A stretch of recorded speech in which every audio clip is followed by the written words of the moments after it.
Why the California High-Speed Rail is a Disaster by Luis Andres and Eric Ma. The California High-Speed Rail. We'll be discussing the California High-Speed Rail and the bad decisions that led up to where the project currently is. We'll be going over how poor management, geographical challenges, and disapproval from both the public and the current government itself demonstrate how disastrous the project is. Poor management. The California State Auditor's Office released a report criticizing the rail authority for flawed decision-making and poor contract management that led to billions of dollars of cost overruns. The California High-Speed Rail total cost went from $33 billion to $64 billion to $77 billion, and potentially in the future can go up to $98 billion. And with private investors backing out of the project, it will be funded solely by taxpayers. Some of this flawed decision-making includes starting construction prematurely in order to demonstrate progress and terrible and overpaid contractors and consultant estimates.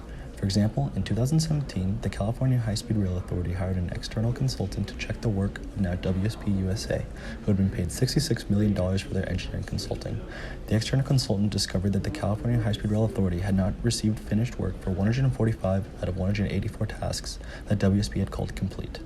And in June 2018, the project was delayed until 2033, 13 years behind schedule. Geographical difficulties. The Tejon versus Tehachapi Pass route choice. This choice made by the California High-Speed Rail Authority diverts the path from an I-5 alignment in order to go through the Antelope Valley, a less efficient path from LA to the Bay Area, the original purpose of the high-speed rail. While Antelope Valley is becoming more and more popular, this detour takes away from the original goal of the high-speed rail, an efficient and cheaper method to travel from Southern to Northern California. The original plan for the high-speed rail in the Bay Area was for the bullet train to have its own tracks. However, with cost and time complications, the new plan for the Bay Area is to repurpose current tracks into being compatible with bullet trains and a blended system. These new tracks, however, wouldn't be capable of allowing the train to run at full speed, which would delay the total travel time as well as cluster the already busy tracks. In addition, the high-speed rail has been highly criticized by communities. Much like the Interstate Highway Act, the new tracks set in place for the high-speed rail will cut right through neighborhoods, displacing families and communities. Homeowners and landowners are both outraged and have gone to court to fight for their property, which in turn has increased the cost of the high-speed rail as the rail authority has to go to court and pay fees.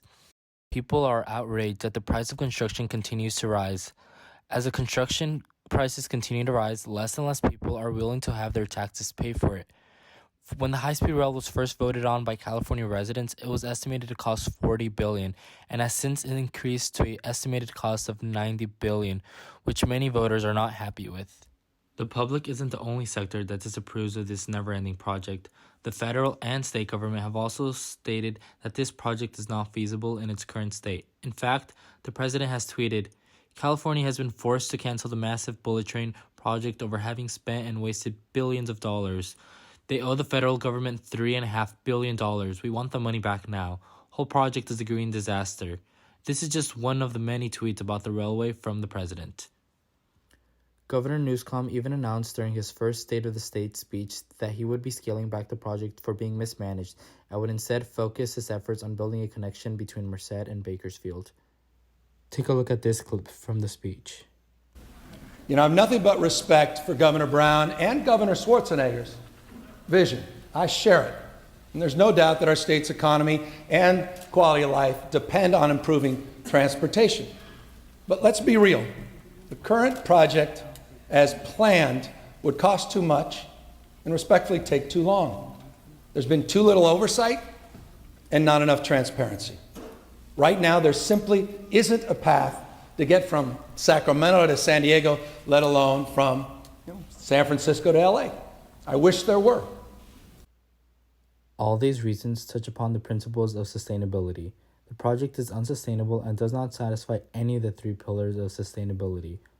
Economically, it is expensive and way over budget. Environmentally, it runs right through the beautiful land of California, affecting wildlife and anything in the way.